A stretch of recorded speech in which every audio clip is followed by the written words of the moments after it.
sebenarnya bingung. Bingung kenapa? Jadi sebenarnya tuh gue ada tugas. Nah, tugas ini soal peluang, tapi tuh gue belum ngerti. Emang peluangnya apa? Ini tuh soal peluangan kejadian saling bebas gitu. Tugas dari Bu Pinda ya? Iya, dari Bu Pinda. Oh, dari Bu Pinda. Emang orang itu susah banget. Susah itu. Tapi yaudah, Ini kalau susah. karena susah, mungkin kita bisa bahas bareng-bareng. Iya, boleh. Ayo dah, ayo. Abi ngerti banget sih, Abi. Iya, nanti jelasin gue ya, Ricci, artinya, contoh soalnya ya. Ya soalnya Abi ngerti yang kayak gini-gini. Abi Ya, mah ngerti kan? Habib kan pintar, jago dia loh. Iya. Dia paling pintar di matematika. Iya, boleh. Nanti ajarin gue ya, apa yang kayak Ada. ya. Yaudah kita lanjut ke materi. Halo semuanya, selamat datang di podcast edukasi kita. Jadi di episode kali ini kita bakal ngobrol santai tentang salah satu materi MTK yang sering banget dianggap sulit, yaitu peluang saling bebas. Nah sebelum itu kita kenalan dulu yuk. Nama aku Langit. Nama aku Aji. Nama aku Vincent. Sama aku Gabriel. Oke, tenang. Jadi obrolan ini bukan full tentang rumus doang, tapi kita bakal bahas dari pengertian, contoh sehari-hari, sampai gimana caranya kita bisa menganalisis dan memprediksi suatu kejadian. Jadi pastikan kamu dengerin sampai habis ya. Nah, sebelum kita masuk materi, kita mau kasih penjelasan tentang tujuan. Apa sih tujuan dari podcast ini? Nah, tujuan kita melakukan podcast ini untuk membantu kalian untuk memahami apa itu peluang saling bebas dengan bahasa sederhana dan memberikan contoh yang nyata dan dekat dengan kehidupan sehari-hari kalian dengan menjelaskan bagaimana konsep ini bisa digunakan untuk analisis dan prediksi serta membuat matematika terasa lebih masuk akal dan tidak menakutkan bagi kalian. Nah, Gitu. teori singkat peluang saling bebas tuh.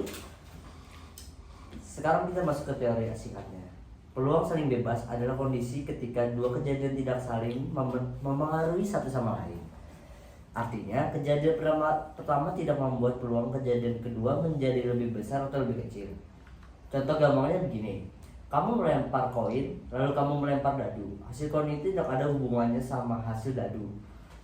Mau koin keluar angka atau gambar, peluang dadu keluar angka berapa pun tetap sama. Secara matematika, peluang saling bebas bisa dihitung dengan rumus. Nah rumusnya itu peluang A dan B sama dengan peluang A dikali dengan peluang B. Betul banget tuh. Tapi yang paling penting itu bukan rumusnya, tapi gimana cara kita paham kalau misalkan dua kejadian itu berdiri sendiri-sendiri. Gimana tuh orangnya?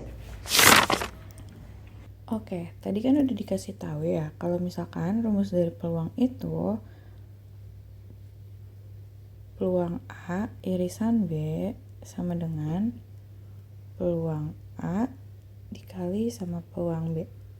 Ini yang kalian harus ingat banget dalam konsep peluang saling bebas ini, karena rumusnya hanya satu ini.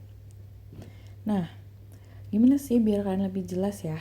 Jadi contohnya itu, misalkan yang ditanya itu adalah yang A. Peluang munculnya gambar pada koin. Oke, koin itu kan ada dua sisi. Otomatis NS-nya itu adalah 2. Dari dua sisi itu gambarnya cuma satu kan, jadi NA-nya itu 1. Nah, peluang A-nya itu NA per NS sama dengan 1/2. Oke, sekarang kita lanjut ke yang B. B itu adalah peluang munculnya angka 3 pada dadu. Nah, NA-nya itu kan pada dadu itu hanya ada satu angka 3, otomatis NA-nya itu 1. Dan NS-nya itu 6 karena sisi dadu ada 6. Jadi, peluang dari B itu adalah 1/6. Karena dia saling bebas, kita langsung aja kaliin pakai rumus tadi. Jadi, 1/2 dikali 1/6 sama dengan 1/12.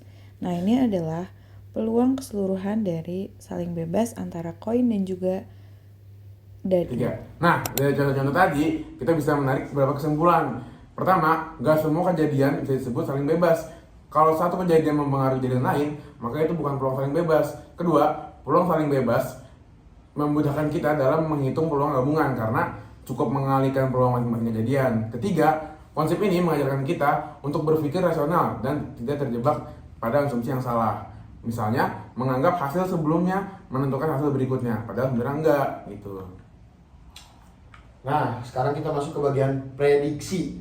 Dengan memahami peluang bebas, kita bisa memahami prediksi yang lebih logis. Contohnya itu seperti jika sebuah koin sudah dilempar 5 kali dan semua keluar angka, banyak orang berpikir bahwa pasti selanjutnya keluar gambar. Padahal secara peluang kemungkinan keluar gambar tetap 1/2. Nah, hasil sebelumnya tidak mempengaruhi hasil berikutnya begitu. Ini penting banget dalam pengambilan keputusan, baik dalam pemahaman, pembelajaran, bahkan dalam kehidupan sehari-hari. Peluang saling bebas juga membantu kita dalam melihat kejadian secara objektif, bukan berdasarkan perasaan atau dengan semata saja. Gitu. Nah, penutupan Gini. Tarik dikat ya, dikat. Iya. Belum ditekan lagi. Tapi baru 3 menit, Cok. Wah, cepet banget ya. Iya, gimana dong? Enggak, kita tambahin aja nih. Nah, sebagai penutup, kita bisa simpulkan bahwa peluang saling bebas bukan cuma materi matematika, tapi juga cara berpikir. Dengan memahami konsep ini, kita belajar bahwa yang pertama tuh tidak semua kejadian saling berkaitan. Yang kedua itu tidak semua pola itu benar-benar pola. Dan yang ketiga, dan tidak semua hal bisa diprediksi dari kejadian sebelumnya. Semoga setelah mendengar podcast ini, kamu jadi lebih paham dan tidak lagi takut dengan materi peluang. Terima kasih sudah mendengarkan. Sampai jumpa di podcast edukasi selanjutnya. Bye-bye. Bye. Nah, kamu udah ngerti belum Nyet? Udah, gue udah ngerti banget peluang. Makasih ya udah bantu jelasin ke Thank gue. you. Habib pinter banget deh, sumpah. Iya, emang kan Habib kan juara 1 kelas. Bohong. Juara 1 SNMTK Iya, ya. sayangan Luminda kan? Sayangan Luminda banget. Luminda, love you. Iya.